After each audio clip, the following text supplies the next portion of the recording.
Hello everyone, आज जो है हम inorganic chemistry BSc second year और बीएससी फाइनल ईयर स्टूडेंट के लिए आज हम फर्स्ट केमिस्ट्री का क्लास ले रहे हैं फ्रेंड्स। तो आज की क्लास में हम जो है hard and soft acid base concept को डिटेल में स्टडी करने वाले, साथ ही साथ हम जो है इस पियर्सन कॉन्सेप्ट का एप्लीकेशन और इसके लिमिटेशन को भी डिटेल में स्टडी करने वाले हैं फ्रेंड्स। तो चलिए स्टार्ट करते हैं आज की क्लास। तो सबसे पहले जो है सर्वप्रथम सन 1963 में आर.जी. पियर्सन ने अम्ल एवं क्षार का वर्गीकरण hard and soft acid base के रूप में प्रस्तुत किया है। इस वर्गीकरण में लुईस अम्ल क्षार सिद्धांत पर आधारित है और यह जो वर्गीकरण है वो पियर्सन ने संकुल यौगिक होते हैं उन्हीं के स्टेबिलिटी पर उन्होंने निर्धारण किया है। तो पियर्सन सिद्धांत जो है कहाँ पर कार्य करता है? संकुल यौगिकों के स्टेबिलिटी पर। तो अब देखते हैं कि आपने फर्स्ट ईयर, तो इसी के लिए हमने भी एक थोड़ा सा आपके नॉलेज के लिए एक बार और रिवीजन हो, इसके लिए लुईस अम्ल के बारे में यहाँ पे बताया है कि लुईस अम्ल जो है वे अणु परमाणु या आयन होते हैं जो इलेक्ट्रॉन युग्म ग्रहण करने की प्रवृत्ति पाया जाता है। एग्जाम्पल के लिए hydrogen ion, aluminium ion, zinc ion, magnesium ion.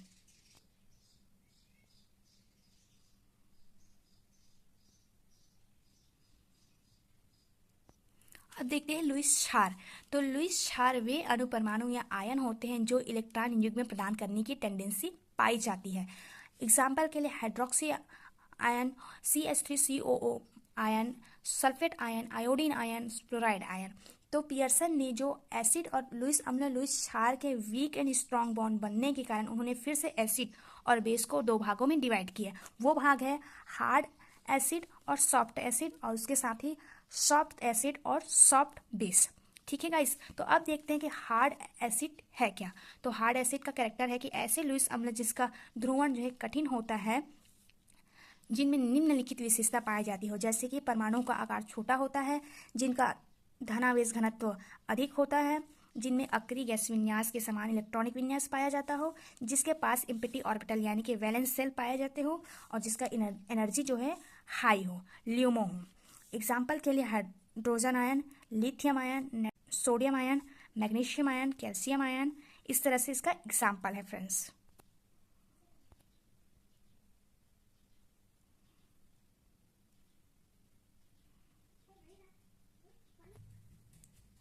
अब देखते हैं कि सॉफ्ट एसिड क्या है।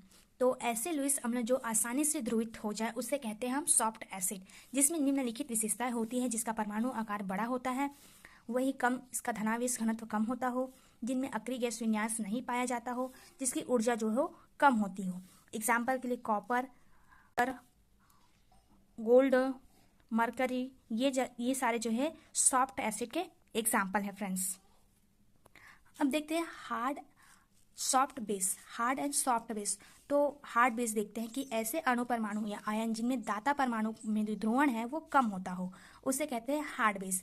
जो दाता परमाणु का आकार जो है छोटा होता है, इनकी निगेटिविटी जो है विद्युत ऋणता जो है उच्च होती है, इनका ऑक्सीकरण भी कठिन होता है, होमो ऊर्जा जो है इसका अधिक होता है। एग्जाम्पल के लिए हार्ड बेस अमोनिया हो गया, वाटर हो गया, ये सारे जो है हार्ड बेस कहलाते हैं। अब इसको याद करने के लिए आप कैसे करेंगे? तो यहाँ पे आपको एक चीज़ याद करना है, जैसे कि आप हार्ड एसिड याद कर रहे हो और सॉफ्ट एसिड, तो वो जो है दोनों का अपोजिट रहता है। उसी तरह आपको एक का याद कर लीजिए हार्ड एसिड और हार्ड बेस, तो दूसरा आपको याद हो जाएगा अपोजिट वाला डायरेक्ट। तो इस तरह से आपको बिना कन्फ्यूजन का आपको याद भी हो जाएगा। तो देखते हैं सॉफ्ट बेस।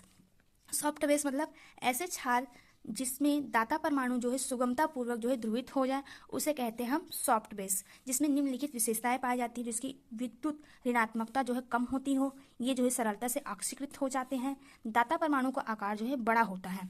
एग्जाम्पल के लिए ये सारे। अब देखते हैं पियर्सन का कॉन्सेप्ट। तो पियर्सन के अनुसार किसी भी अम्ल क्षार की अभिक्रिया जो है कठोर अम्ल की अभिक्रिया कठोर क्षार से कराया जाए तथा मृदु अम्ल की क्रिया मृदु क्षार से कराया जाए तो बना हुआ जो कंपाउंड होता है वो स्टेबल कंपाउंड होता है। इस तरह से एग्जाम्पल दिया है कि हार्ड एसिड का अभिक्रिया हार्ड बेस से कराया जाए तो वो स्टेबल कंपाउंड बनाता है, वही सॉफ्ट एसिड और सॉफ्ट बेस का अभिक्रिया कराया जाए तो वो भी स्टेबल कंपाउंड। यहाँ पे हार्ड एसिड और हार्ड बेस की अभिक्रिया से आयनिक बॉन्ड बनते हैं, वही सॉफ्ट एसिड और सॉफ्ट बेस की अभिक्रिया से कोवेलेंट बॉन्ड बनता है।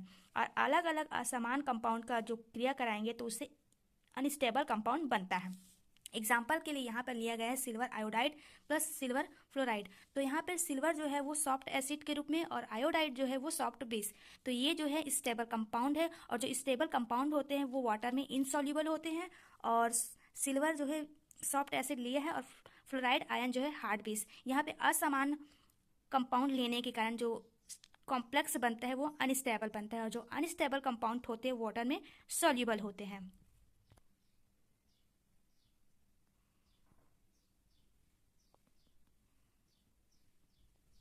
सेकेंड एग्जाम्पल है कि COF6 और COI6। तो यहाँ पे जो CO है वो हार्ड एसिड है और F जो है फ्लोराइड आयन जो है हार्ड बेस है। तो इसके रिएक्शन से स्टेबल कंपाउंड बनते हैं, और यहाँ पे जो है हार्ड एसिड का रिएक्शन फिर से दूसरे अलग कंपाउंड से कराते हैं, आयोडाइड से कराते हैं, तो वहाँ पे अनस्टेबल कंपाउंड बनता है। तो अब देखते हैं एप्लीकेशन ऑफ पियर्सन कॉन्सेप्ट। तो देखा है हमने कि इस सिद्धांत के अनुसार कठोर अम्ल की क्रिया कठोर क्षार से कराएंगे या मृदु अम्ल की क्रिया मृदु क्षार से कराते हैं, तब जो है स्टेबल कंपाउंड प्राप्त होता है। तो एग्जाम्पल के लिए आप लिख सकते हैं इसको।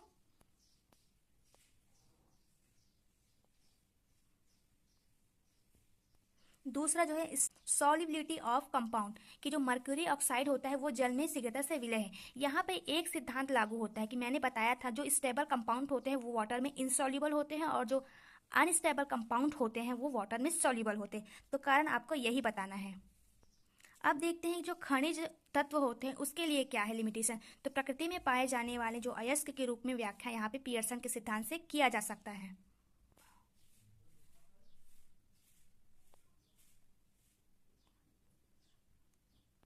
अब देखते हैं लिमिटेशन ऑफ पियर्सन कॉन्सेप्ट। तो पियर्सन के अनुसार जो है hard and soft acid base जो है स्टेबलता के कारण उन्हें मापन के लिए कोई मात्रात्मक पैमाना नहीं बताया है।